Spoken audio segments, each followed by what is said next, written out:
Hello friends, it's Funky Play Brothers, and please remember to subscribe to our YouTube. And they were reading an original novel, Piggy Hunt by Terrance Crawford, Scholastic, number 3, because first there was just Piggy, and then there was Piggy something. I think Piggy and the Cure? I don't know. Or Infected. I don't know what the second one was. We already have the fourth one, but we need to read this one first. And we're going to read chapter 1. And also check out all of the first book and all the second book to know what's happening in this book, because I forgot many things. The entirety of chapter 1. Chapter 1. There had once been an island called I don't know how to pronounce that still. I still can't pronounce the island. There had once been an island called Lucella, far past Doveport and somewhere south of the North Sea. Its outer edges were sprinkled with long beaches and stretches of picturesque mountains that led to a salting of dense forests. In the middle of the island was a city, a sprawling metropolis, bustling with life. On a normal day, thousands of people went about their daily lives, searching for the perfect avocado at the grocery store or reading the paper on the metro to work. On a normal day, crossing guards waved children across the street to school, and neighbors greeted one another cheerily as they passed one another on the streets. On a normal day, the sun hung low over the island, casting a lazy glow across the city. The island of Lucella had not had a normal day in quite some time.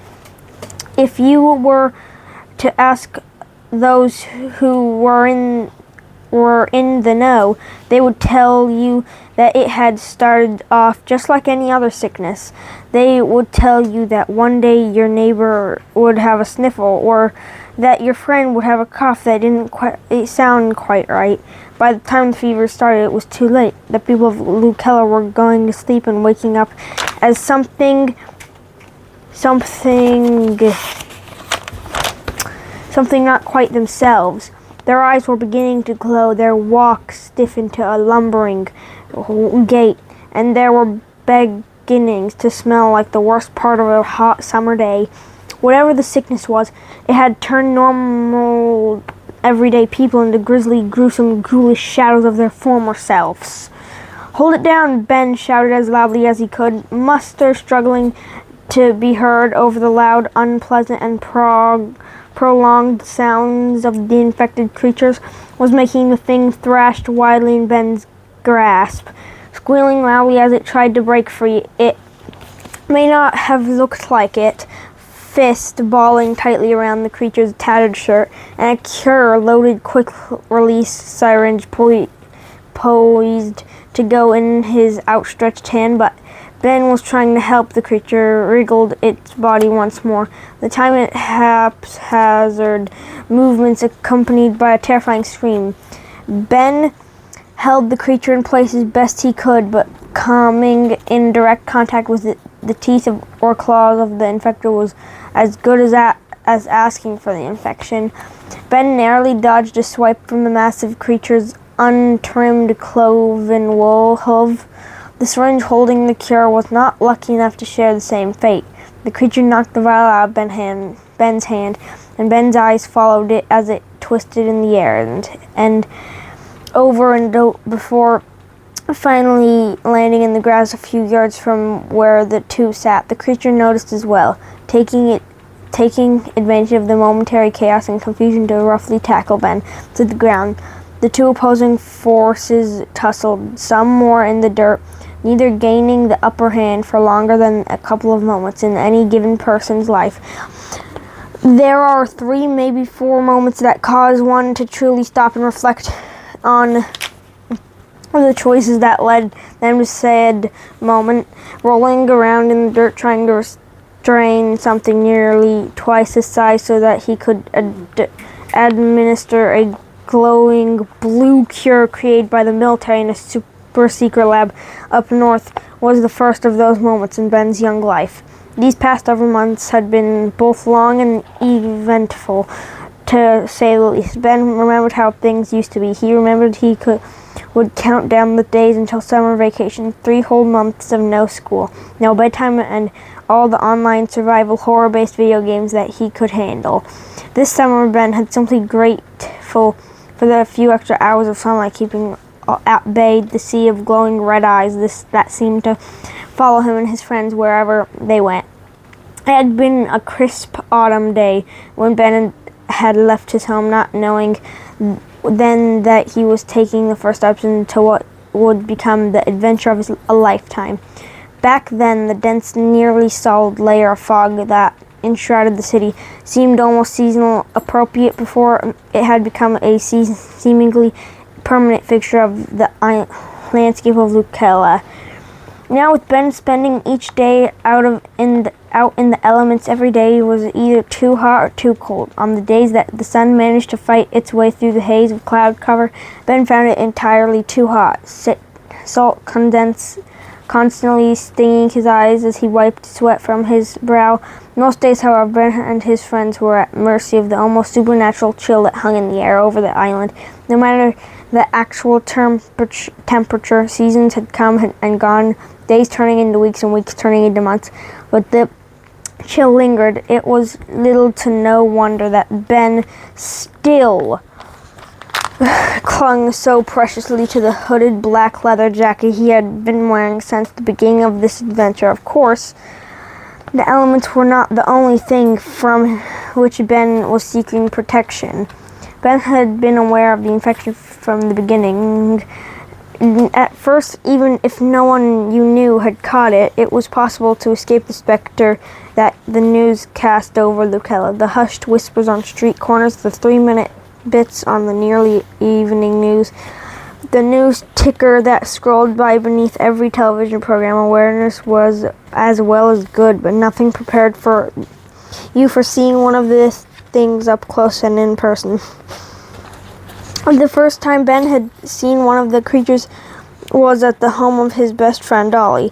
One may not have been able to figure out by looking at him, but the young man, currently pinned to the ground by a quarter of a ton of breathing abomination, had not set out to be some kind of post-apocalyptic war hero.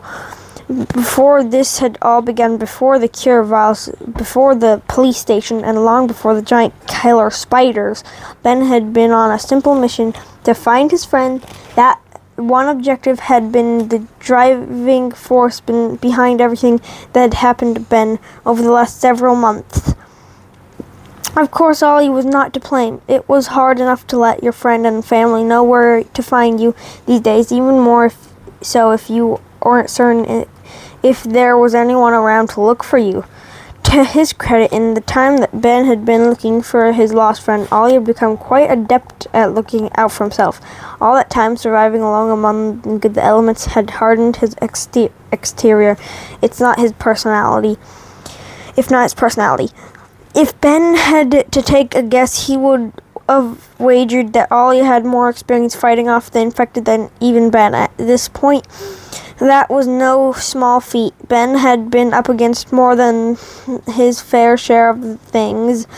He shuddered as he remembered the mysterious Mr. P, a disembodied voice who seemed to exist only on the other side of his walkie-talkie. Ben had been flipping through the channels on his walkie-talkie one evening when he heard the man's pleas for help. Ben had rescued the man's missing friend, Bunny, and she in turn had rescued him.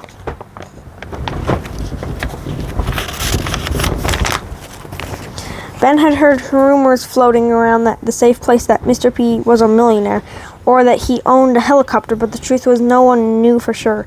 Ben and Ollie's eventual reunion had been interrupted by the arrival of a swarm of the infected. Not surprisingly to absolutely anyone who possesses the ability to recognize patterns. The duo had been pinned against a wall, trapped by a sea of glowing red eyes. What had once been a terrifying harbinger of doom was now an all too familiar everyday sight. The only thing that had saved Ben and Ollie's respective skins from the bloodthirsty crowd of ghouls had been the timely and somewhat dramatic arrival of Billy and Badgie, agents of the Silver Paw. As it turns out, Ben and Ollie weren't the only survivors. Dozens of people had banded together under the leadership of a wolf named Willow and formed a militia of sorts based at the safe place. Billy was a gentle giant, a massive bull who also the friendliest person Ben had ever met. Everything a person could ever want to know about Billy could be explained by the weapon he had chosen to wield against the end of the world, a stainless steel barbell with a pair of weighted plates on either side. Badgie was a badger and Billy's constant companion. If he thought about it, Ben wasn't sure if he had ever seen the two apart.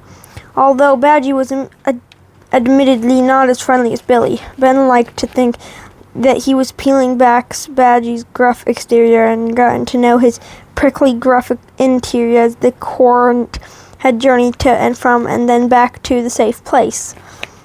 The safe place, the most aptly named point on the island, was a 5-story building in the heart of the city of Lucella. The exterior was cold and gray, projecting a facade so seemingly impenetrable that you would never know that just beyond the thrice-bolted double doors lie 5 storerooms, a laundry room, a gym, a cafeteria, a main room, a radio room, and enough bedrooms to accommodate the displaced of Lucella. Ben had not spent as much time as he would have liked at the safe place. He had barely had enough time to verify that his parents were safe and accounted for before he was being hustled into a single room in the basement. Whiteboards and computers spread across every inch of available wall space. Willow had a mission for him, and she did not seem to like that type of wolf to take no for an answer. There were rumors whispered on the wind from survivors from across the island that there was a way to fix the people who had been turned wild by the infection. They were calling it a cure. Less than 24 hours after Willow had received the intel, Ben and Ollie had been dispatched to go investigate. Billy and Badgie in tow, it was a journey that had taken them from the once bustling metropolis of the city of Lucella to the massive tree-landed forest just outside town. The court picked up components of the purported cure everywhere they went. Their journey eventually brought them to a safe place called Doveport, a city across the North Sea. According to the research journals from the old military base, this is where the traveling group of adventurers would find the final components of the cure. Lucella boasted a slight chill in the air and a seemingly never-ending supply of fog that had accompanied the arrivals of the virus. But it was still better than a nearly solid sheet of snow that blanketed Doveport at all times. Both were probably results of weather patterns from being so close to the North Sea, but only one managed to soak through Ben's jacket and chill him to the bone. What group had thought to be the final piece of the cure was hidden deep underground, stashed away deep in the cavernous tunnels that snaked beneath the massive stone temple in Doveport. Of course, true to form, that was not the only thing that lay beneath the temple. Ben and his companions had to dodge giant axes swinging from the ceilings and solve a series of wheel puzzles to gain access to the underground passageways, and they still had not faced the deadliest part of their journey. That came in the form of a creature called Spidella, a hulking and heavy-built infected creature with 8 legs and no compunctions about trapping her hapless victims in her web and doing what giant spiders were wont to do. Ben had seen some incredible, horrible things since the infection had come to settle in Lucella, but all of them paled in comparison to Spidella, twice Ben's size and at least as heavy. As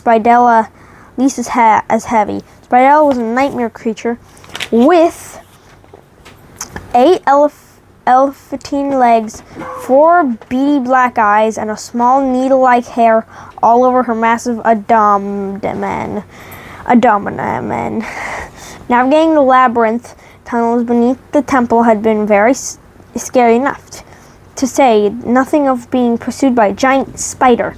Ben and his companions had found the final ingredient of the cure, and not a moment too soon. Ollie had fallen prey to one of Spidella's webs, and the infection was already beginning to spread. It was thanks only to the labs beneath the temple, Ben's quick acting and the radioactive tubing that Badgy had been using as a weapon that they were able to fashion a rudimentary version of the cure and save Ollie from the same grisly fate that had befallen much of his hometown. Ben was relieved to discover that he found the journey up through the caverns much simpler than the journey down. Having been largely relieved of the pressure of being chased by an 8-legged monster, luckily for the fearless adventurers, they reached the docks of Doveport without any further incidents with the infected.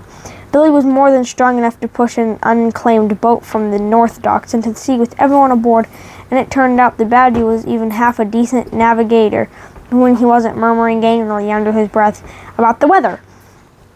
Ollie had started feeling better almost immediately, the cure working rapidly to reverse the effects of Ollie's brief infection, much to Ben's relief. A few more days' trek had led them back to the rigid, firm, and bright fluorescent lights of the safe place.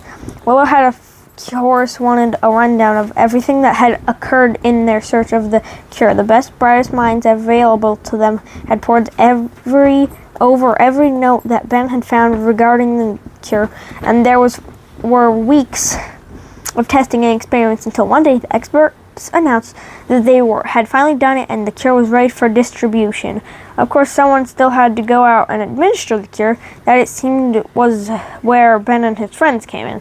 A loud screech from the infected creature in front of him snapped Ben out of his reverie and away from the very thought and well-explained recap.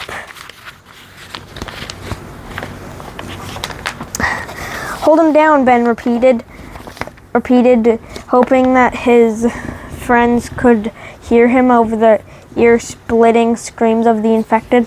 I'm trying, came Ollie's reply from the other side of the creature, voice trembling as the creature tried in vain to shake Ollie off its leg. Badgy, we could really use some help over here. Are you kidding me? I'm not touching that thing. Look at him, Badgy shouted back, raising a crossbow to the level of his eye. Badgy was right. The infected creature was truly a sight to behold.